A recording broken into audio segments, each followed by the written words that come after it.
Welcome to another Thursday. That means another conversation with the mayor of the city of Fall River, Mayor Paul Coogan. Mayor, how are you today? I'm doing fine, Keith. How about you? I'm doing well. Let's start again with the COVID vaccine. Last week FEMA was in town to provide some extra vaccinations for the city. Are they back this week? And I remember last week there was some vaccination appointments that were available last minute. Are we expecting that may happen again this week? Absolutely. I think they're coming back on Friday, Saturday, Sunday. I think they're going to be at Tucker Street Senior Center on Friday and Fonseca Elementary School on Saturday and Sunday. I went by both places last week. I was at Tucker Street. They were rolling right along. And on Sunday, I was at the Fonseca Elementary School, and they had a big crowd there that day. They were really moving. And again, if people need a vaccine, go on the website and click the links and set up an appointment and go by. They do take some walk-ins, but at the same time, they encourage an appointment first. Yeah.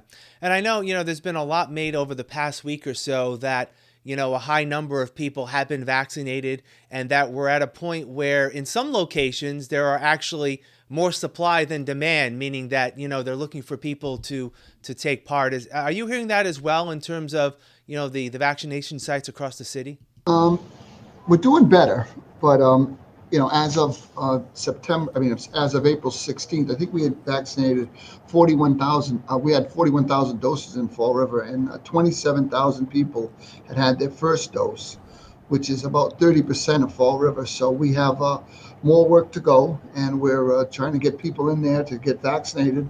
I don't want to hit the point where we're fighting through the hesitancy. We're still trying to get people in to get a vaccination. So make an appointment. If you get stuck, call the office. We'll be glad to help you. There was a report in one of the local Providence stations yesterday about how Fall River and New Bedford tend to be lagging behind a little bit in terms of the number of vaccinations that have been administered. I know you've been a strong proponent of getting more vaccines here. I don't think it's necessarily the doses anymore. It's just getting the word out to people, right? Right. It's a combination of both. Again, we were always on the short end of the stick as far as vaccinations in Bristol County and getting vaccines down here. When you compare us to those other counties, as we have talked about in the past, Keith, we were always a few 100,000 vaccines below some of them, and I never understood why. We were always in the red. We were a high-risk district, and they still were not giving us vaccines. So I'm hoping that things change, and going forward, we can get a good load in here. I did talk to the gentleman who was running the site at Tucker and Fonseca, and he said, I can get my hands on 57,000 vaccines right now. I said, well, we need them. So I'm assuming he's covering other areas with that also, but we could sure use them in Fall River. Yeah.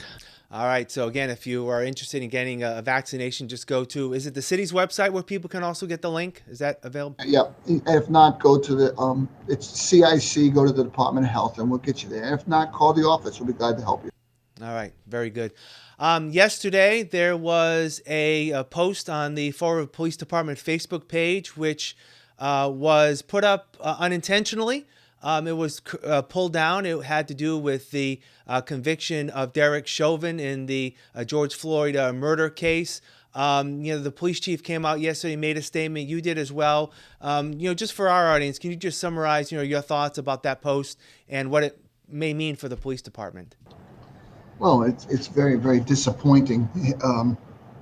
We've done a lot of work with diversity in Fall River and acknowledging everyone. And obviously, this was a big, high-profile national case that we don't need to comment on. We need to worry about what's going on in our city and how we can make it a better place to live for everybody. And that's what we should be focused on. This unfortunate situation, which has put Fall River under the spotlight again, is a horrible mistake. I know that in my conversations with Chief Cardoza, he's extremely upset about it, as am I, and we're going to have to, take the appropriate steps, which our police contract allows us to do, and go forward with that. I just, I don't know this gentleman's background. I have no idea why anyone would make a mistake of posting something on the city website when they were trying to post something that they shouldn't even be posting on a personal website. So you know what I'm saying? It was a mistake, as you said, Keith. But why would you put that on a personal site? It's just not appropriate.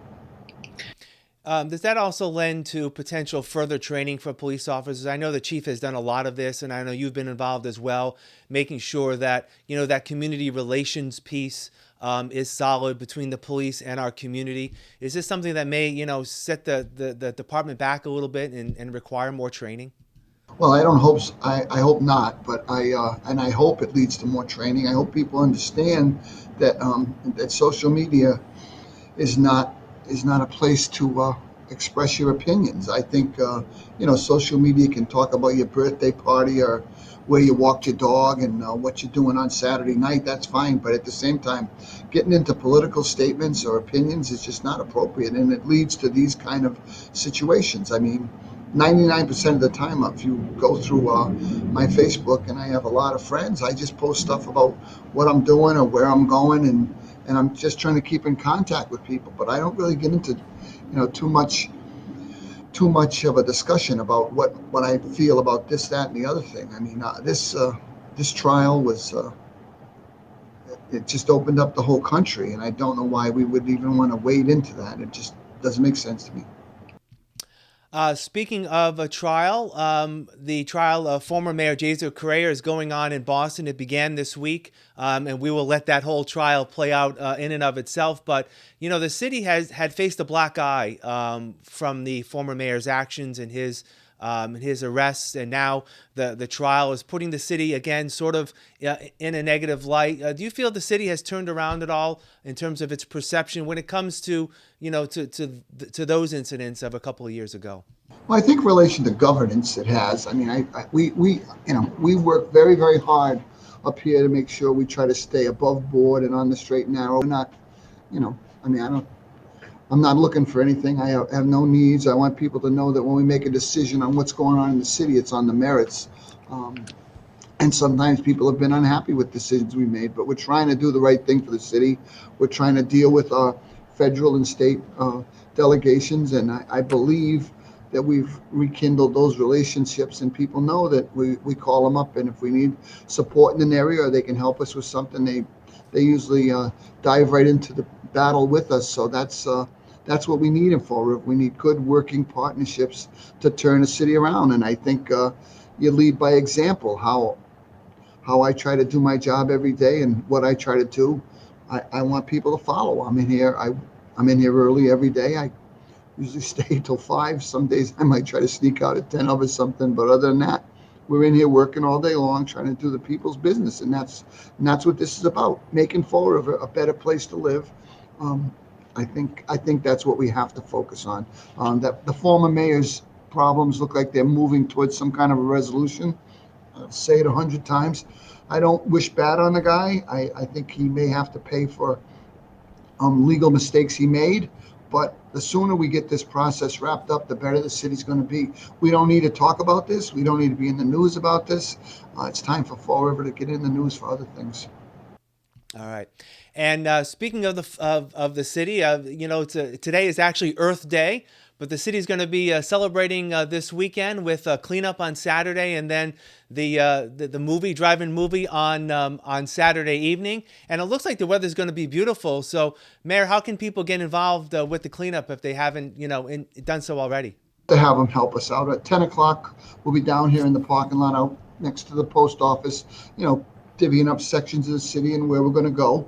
We're going to work for a couple hours, and just, if you want to pick your street, you want to pick a neighborhood, that's fine. We'll work with you, leave the bags out, we'll pick them up. And then we're going to do that cleanup for a couple hours. Then at night, we have about 50 or 60 tickets left, I was told, for the Secret Life of Pets at Durfee. It's a drive-in. The gates are going to open at 6:30. We're going to have some alpacas there. We're going to have a couple of other exhibitors, the Children's Museum and Forever Paws, I think, in the Faxon Center, maybe bringing some pets. So we're going to have a little bit of activities for the kids. And again, it's supposed to be in the mid-60s. So we'd love to see you come on down and get out of the house for a little while and enjoy some safe outdoor entertainment. And I guess there will be an announcement in terms of future drive-in events throughout the rest of the summer. Yeah, we plan on doing one a month. Again, if we can move them out to a grassy field somewhere in the other sections of the city.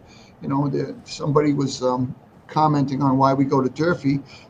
It's a drive-in, so we do have a parking lot there. We have a natural amphitheater. We have the bathrooms.